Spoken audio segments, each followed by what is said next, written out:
We are live. Good afternoon, members, and welcome to this reconvened meeting of the local review body. As outlined previously, this meeting is being live streamed and recorded, and the recording will be made available on the council website for public listening. Remote participants, please follow the good practice guidance, which includes muting microphones and switching off your video when you are not addressing the meeting. Speak in the Teams chat function when you want to contribute. No material should be posted in the chat function if it is intended as part of the discussion. The usual standing orders apply, including that any votes will be undertaken by roll call. All members should speak clearly and directly into the microphone when making contributions and when referring to reports. Please provide reference to the relevant page and paragraph to allow everyone to follow. We are at item 6, which is Hunt Hills Farm Park Gate refusal of planning permission for erection of a dwelling house and detached garage, formation of access and installation of septic tank and soakaway. Planning application is 21/1540/4. Claire, can you provide an update regarding the further procedures agreed on the 18th of August? Yes, thank you. Yes, thank you, Chair. There was 2 further procedures agreed by the LRB on the 18th of August. Members requested a written submission for further information from the applicant agent on site levels. This information was provided to members on the 30th of September in advance of the site visit. For everybody's information, it's also available online as part of the committee papers for this meeting. Members also requested the further procedure of a site visit to provide more information on the levels of the site. This took place earlier today and was attended by the 4 local review body members who are present in this meeting. The apologies were received from councillors Chrissy Hill, Andrew Wood and Sean Marshall. Let's see, Councillor Hill's actually in the meeting.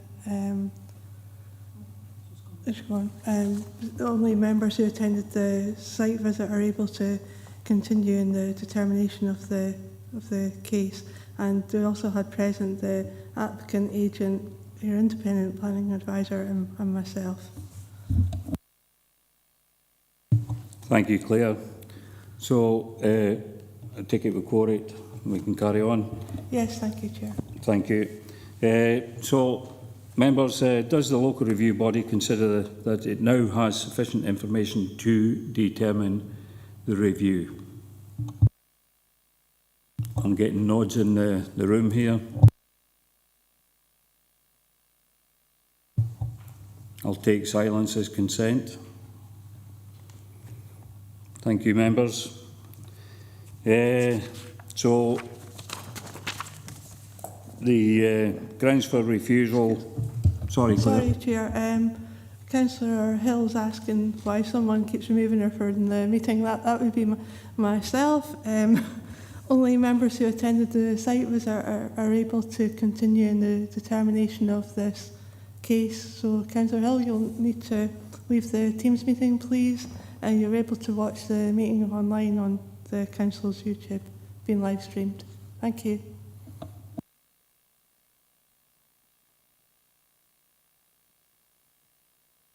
Yep, thank you, Claire. Yeah, it's just a timely reminder that when we do LRBs that you have to be present at the site visit when it's been asked for. If you don't turn up, and then you cannot take part in further discussions. So, Claire, shall I just move on? Yep, thank you. So the grounds for refusal is the proposed development fails to meet the criteria Dumfries and Galloway Council Local Development Plan Policy H3 and also the Development Plan Policy OP2. And I think, Andrew, you're going to give us a little bit more information on the supplementary guidance. Thank you. Thank you, Chair. Yes, as we were discussing on the site visit, there was really 2 key issues for the refusal of this application.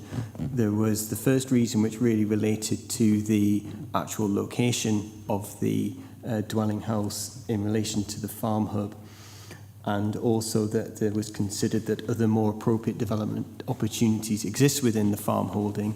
And there was the second refusal reason, which related very much more to the impact on landscape character of the dwelling house and how it would appear within its landscape setting, and it would not integrate well into the landscape setting. So those are the two reasons that you are reviewing.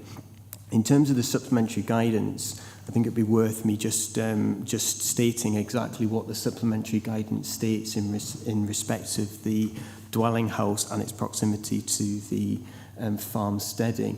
It's paragraphs 4.3 and 4.4 of the supplementary guidance on housing in the countryside that are most relevant to your consideration of this review. Paragraph 4.3 states, the siting of a new house should be such that it maintains a presence on the farm unit. In most cases, the new house will be located within a short walking distance of the farm hub. Locating the site remotely is discouraged. Only one house per farm will be permitted under this policy. So that's very much, if you look at the first refusal reasons, which is effectively in two parts. You have a judgment to make whether you consider 200 metres constitutes a short walking distance or not. The other part, in terms of more appropriate development opportunities, the supplementary guidance goes on to state planning permission will not be granted for a new house on a farm if there are either existing houses or other economically viable development opportunities available on the land holding which could meet the need for accommodation. Development opportunities which would include an existing house which is capable of renovation or replacement. Now, there's been reference to an alternative site in the papers. Obviously, just for clarification, you are only assessing the house that is subject to this application. Where it is a material consideration is within respect of that last paragraph of whether there are either existing houses or other economically viable development opportunities. Now, the appointed officer, in their response to the notice of review, did state that there was informal pre-application advice in relation to alternative sites, although that wasn't actually formally submitted as part of the application. It's only been raised as part of the notice of review. But the appointed officer makes it clear that, contrary to the understanding of the applicant, the advice in respect of that alternative site that you saw today does not confirm their acceptability, but indicates that these sites would appear to better comply with the policy requirements than the proposed site. So I hope that gives you a bit of a background of the policy behind what you need to consider today. Thank you, Andrew. And this might be a rhetorical question, but I mean, is there a legal definition of a short walking distance? I won't put you on the spot, Laura, but these are the considerations that we have to do. So, members, open it up to debate. Tony, Councillor Beretti. Yeah, you took the words out of my mouth, Chair. What is a short walking distance? If you're 40 or 30, you probably think, no, it's not a short walking distance. If you're 75, 80, it can have quite an impact, those 200 metres.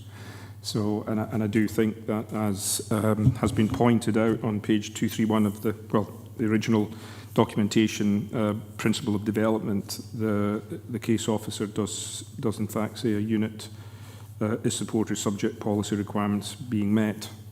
I think it's a very useful site visit this morning, and I personally could see an awful lot more in that site visit than I could on 2D with photographs. I personally can't see a reason why not to have that there. I think it does actually fit in with the rest of the geography, the topography. On the route up, I didn't see any buildings that were contrary, that they just looked similar. And we did walk along the road, and it's debatable, I think it was debatable whether or not we would see the top of the very top of the building. But I would like to also listen to arguments from my other councillors as well. Thank you, Chair. Thank you, Tony. I've got Ivor Hislop. Councillor Hislop, please. Thank you, Chair. I took the opportunity to actually go up from Locher Briggs to the A Village along the back road, so you can see the farm from the other side. And I then came down from the A Village to the site, then went down to A Bridge, came back up to have a look. Now, I would say if you're actually looking for a site that does sort of sit in and avoid the option of being open, that was one of the better sites that's actually been chosen. When you looked at it from the A Bridge to A Village Road, you would possibly see some of the roof. If you chose a site closer to the farm, if you're coming from the A Village down the way, that house would be really exposed because you can see the farm and the steading. So I think you would actually look at a more sympathetic build if you chose the site that we're actually looking at today. And I'm supportive of the comments Councillor Barretti made, where he said he thought at this stage he would be able to support this application. Thank you, Councillor Hislop. I've got Councillor Walters, please. Keith. On the first point about it being physically and visually separate from the farm hub, it didn't seem to make a great deal of difference to me which of those two sites they were talking about, and it does actually sit in sort of in visual view of the farm hub. So I could see what the officer might have said, because it is separate. And whether it's 200 metres or 230 metres or 200, it is separated. But it is, you could see it is close enough. On the point that Councillor Hislop made about it being a sympathetic site because it was in the, I agree with it. I'd agree with him on that. Having looked at the site during the site visit, the way the land comes up from the road and flattens out does seem to make it less prominent from the road, and so wouldn't have the impact on the landscape, which was one of the objections. Thank you. Thanks. Is that you finished there, Keith? Yes, for the time being, yeah. Thank you very much. So, is anyone going to make a proposal? I mean, it's a difficult one when you talk about short walking distance. There's no definition in there, whether it's 100 metres, 200 metres or whatever. And I suppose it's a different perspective from different people. We can come at it at a different angle, I suppose, as elected members as opposed to planning officers. So the other consideration you have to bear in mind is OP2, which is the design quality and placemaking. So even though if you're thinking about that 200 metres is reasonable as a walking distance, which would probably cover the H3 part, but we've still got the design quality. Does it fit well within the landscape? So I'll open it up to members. Have you any thoughts on that particular? I've got Councillor Barretti. Tony? Yeah, again, we crawled all over the ground, I imagine, and we looked at every single angle. Effectively, the only people who would see the full impact of that building would be the existing farm owners or whoever was working in the farm. And if you were on the other side of the valley, there are very, very few buildings, and it would be difficult even to see a human being from where we were looking at. And I would imagine that the corresponding distance on the other side, whether it was 2 kilometres or 3 kilometres, I'd think it would have difficulty seeing individual or identifiable things. And then at that range, buildings start to merge into the landscape. You're not going to be able to see huge differences in design. So again, I don't think it's going to be an impact. And I didn't see any, on the way up and the way back, I didn't see anything in that landscape that would tell me that this wasn't going to be a building that was just going to age well in this landscape. Thank you, Chair. Thank you, Tony. I've got Ivor.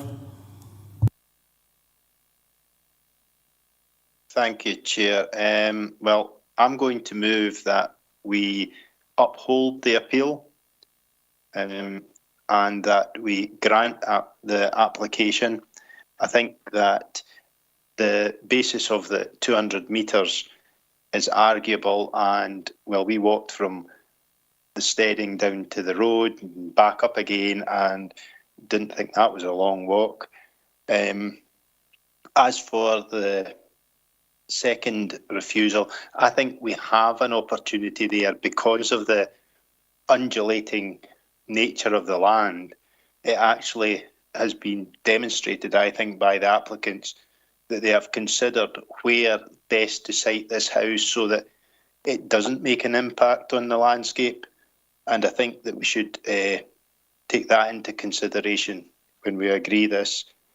And I would ask Mr. Robinson if he could maybe list appropriate conditions that we usually put on, if they could be attached to this application as well.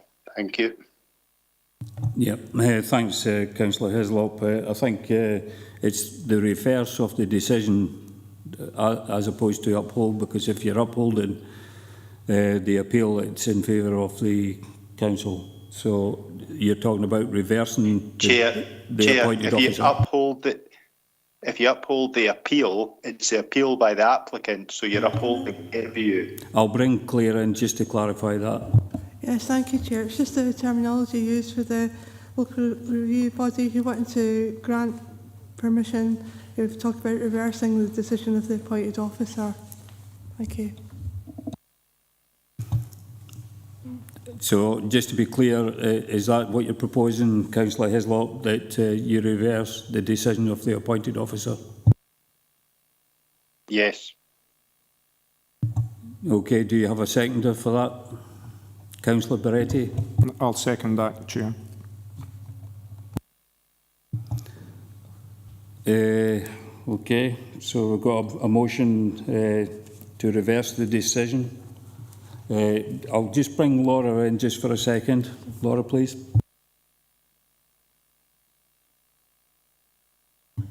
Thank you, Chair. Councillor Beretti had mentioned it earlier on when he was speaking about other possible development opportunities existing within the farm holding. I just noted that Councillor Hislop hadn't actually covered that point in his motion and wondered if he wanted to take the opportunity to amend his motion to deal with that part of the first ground of refusal as well. Thank you, Laura. Councillor Hislop? Chair, I think I mentioned in my preamble that they had looked at this site, and when you look at the other sites closer to, they were actually more visible from other routes into the area, notably the back road from Locherbriggs to A, and from A down to the A Bridge. You would actually see this another site more evidently. So that's why I think the site that they have chosen was better. So I don't know how you want that phrased, but that is why I feel this site is better than any other possible site. Thank you. Laura? Perhaps then to add in additional wording to state that you do not consider that there is other more appropriate development opportunities existing within the farm holding. Ivor? That would be fine. And your seconder, would you agree with that proposal? Yes, Chair. Thank you very much. Are there any alternatives to the motion?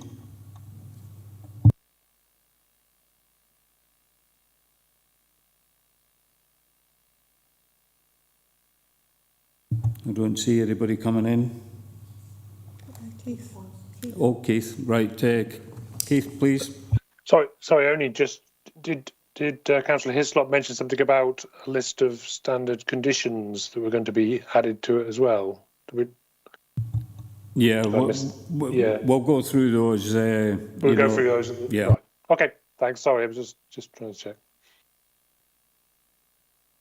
Well, I don't see any alternative amendment to the motion, so I think that's looks like the agreement of the LRB. So, What's the conditions? Yeah, I just want to double check for the second reason, just to get the reasons for overturning that.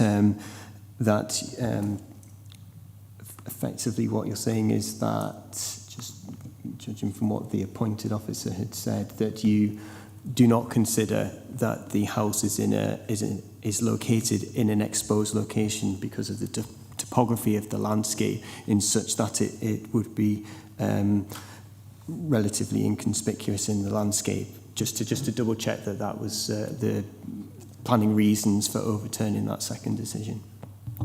Ivor. Chair, that was my view.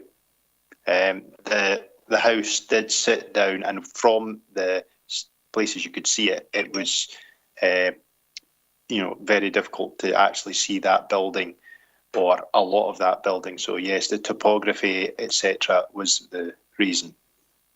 Thank you, Ivor. Andrew. Okay, thanks very much, Chair. Yeah, in terms of the conditions, looking at the case file, there was only 2 consultees, so there was a condition in respect of ensuring that on-site parking is implemented prior to the occupation. I wouldn't have any particular concerns about that conditions.